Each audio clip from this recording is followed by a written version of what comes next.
आप सभी को विशेष आंवला नवमी की शुभकामनाएं। आज है मंगलवार का पावन दिन। जीवन में लगता है दुख, दरिद्रता, दुर्घटना, रोग, कर्ज काफ़ी बढ़ गए हैं। किसी न किसी स्वरूप में शारीरिक मानसिक रूप से आप परेशान हैं तो गुरुजी द्वारा बताया गया चौमुखा दीपक का उपाय, जो खास तौर पर नवमी के दिन किया जाता है, और साथ ही अन्य उपाय इस वीडियो में जो आप बड़े आसानी से घर पर रात्रि तक कर पाएँ वही बताना चाहूँगी। कैसे करना है, कब करना है, ध्यान से सुनिए।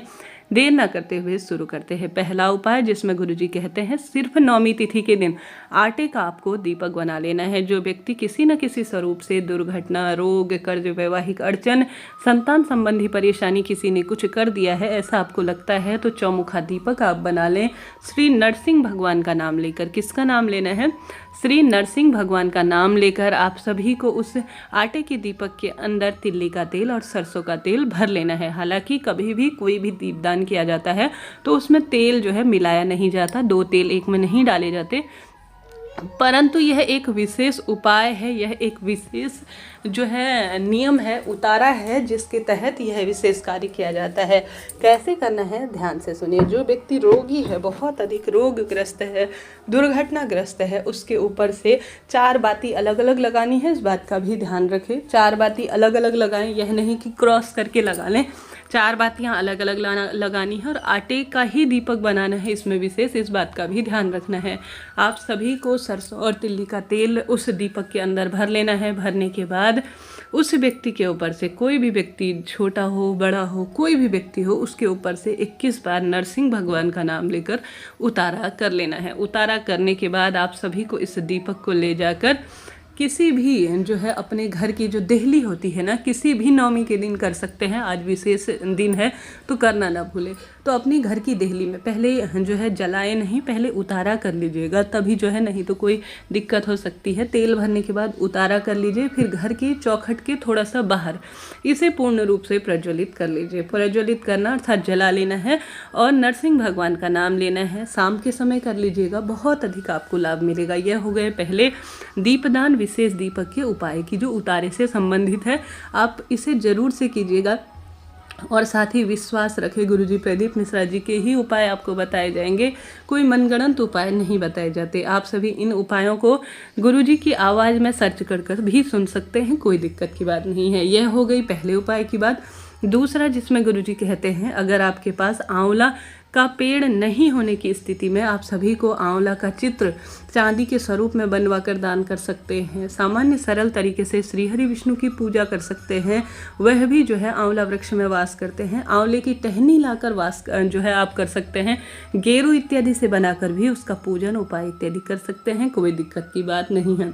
आज के दिन आप सभी को आवश्यक रूप से रात्रि तक जब भी आपको समय मिले आंवला वृक्ष के नीचे जाकर एक दीपक जरूर से लगाएं। हालांकि गुरुजी कहते हैं इस महीने चौमुखा दीपक आंवला वृक्ष के नीचे समर्पित करना बहुत शुभ माना जाता है। घी का दीपक, 4 बत्ती जिसमें लगी हुई हो, परंतु ऐसा संभव नहीं है कि चौमुखा दीपक जो है पूरे महीने प्रज्वलित किया जाए। तो आंवला नवमी के दिन भी साधारण सरल तरीके से एक मुखा दीपक अर्थात सामान्य घी का दीपक आप चाहें तो गोल बाती का लगाएं, चाहें तो लंबी बाती का लगाएं, इच्छा आपकी है। गोल बाती इसलिए कि श्री हरि विष्णु के निमित्त है, लंबी बाती इसलिए कि माँ लक्ष्मी का वास भी इस वृक्ष में अर्थात आंवला वृक्ष में होता है। आज के दिन धन संबंधी परेशानी को दूर करने के लिए कई कार्य किए जाते हैं, जिसमें सर्वश्रेष्ठ कार्य है दीपक लगाना। इसके साथ साथ आप सभी आंवला वृक्ष के नीचे कार्तिक खंड का श्रवण कर सकते हैं, पाठ कर सकते हैं, कनक धारा स्रोत का पाठ कर सकते हैं, शुभ ही शुभ माना जाता है।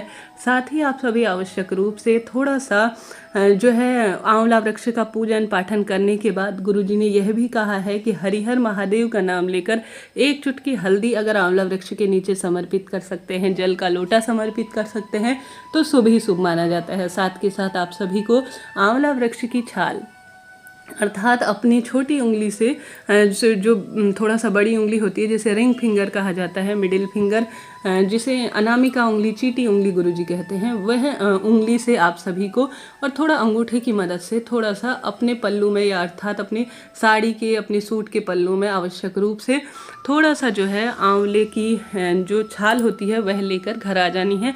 एक लाल कपड़े में, छोटे से कपड़े में बांधकर थोड़ा सा हल्दी रखकर अपनी तिजोरी में रख देते हैं तो साल भर धन की कमी नहीं होती है। रात्रि तक यह कार्य भी कर सकते हैं, निश्चित ही भाग्य खुलेंगे और दुख दरिद्रता का नाश होगा। यह कार्य करना है।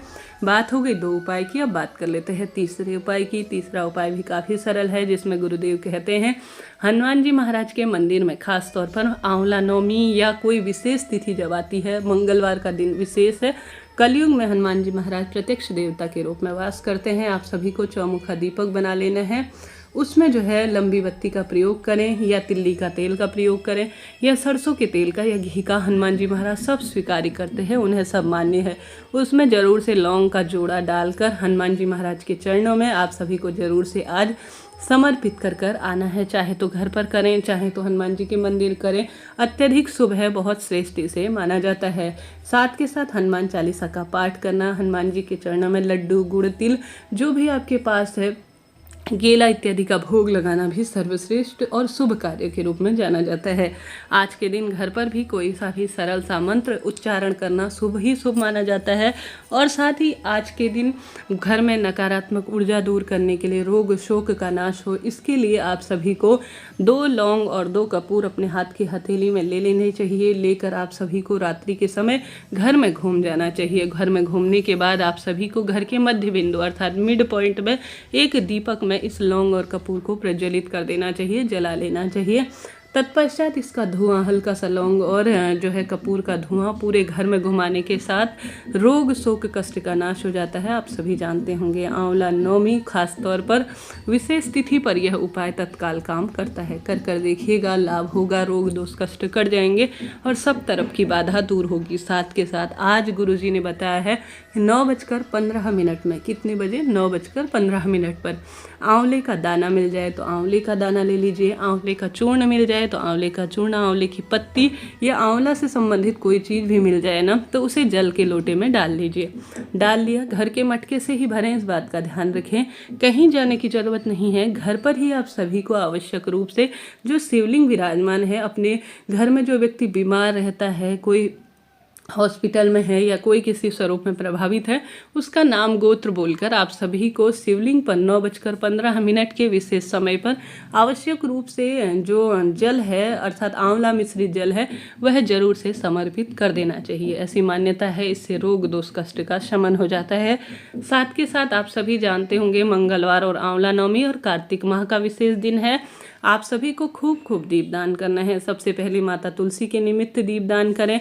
आंवला वृक्ष नहीं होने की स्थिति में आप आंवला वृक्ष का जो है मैं दीप दान कर रही हूँ इस भावना से, आप तुलसी के पास ही आंवला वृक्ष को समर्पित कर रही हूँ इस भावना से दीपदान कर सकते हैं, फल मिलेगा। ऐसा नहीं है कि कोई चीज़ हमारे पास नहीं होती है तो ऐसा भाव करे कि हम जो है उसके नाम का दीपदान कर रहे हैं तो आपको उसका फल मिलता है।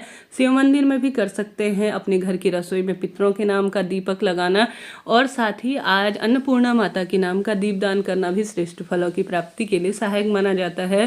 पीपल वृक्ष, समी वृक्ष, आंवला, केला वृक्ष, यह वृक्ष और साथ ही जो बहता हुआ पानी, आकाश दीपदान भी आज सर्वश्रेष्ठ कार्यों के रूप में जाना जाता है। कार्तिक माह में स्नान, ध्यान, दीपदान की महत्वता सबसे ज़्यादा कही गई है। इससे पहले मनोकामना पूर्ति के धागे का उपाय और विशेष जो है दीपदान बताया गया है। कृपया उस वीडियो को भी जरूर से देखिए।